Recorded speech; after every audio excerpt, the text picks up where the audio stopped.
आएगा इमरान खान, अल्लाह से ये दुआ है, अल्लाह से ये दुआ है, नया बने पाकिस्तान, जान मेरी जान, आएगा इमरान खान।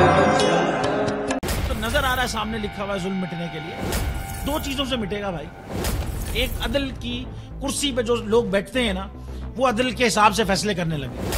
दूसरा, कौम निकल खड़ी उस जुल्म के खिलाफ, तो जुल्म खत्म हो जाएगा। या इन दोनों में से कोई एक चीज हो जाए या दोनों हो जाए।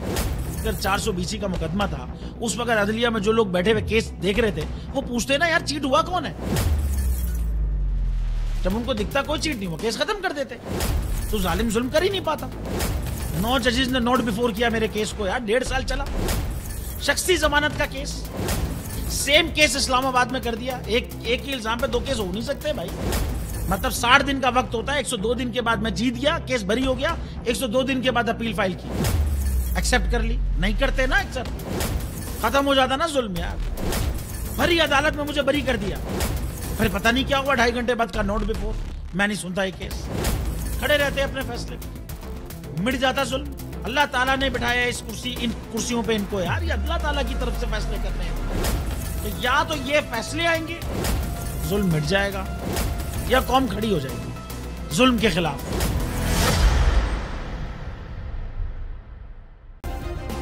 सब्सक्राइब करें और बेल दबाएं ताकि कोई खबर रह न जाए।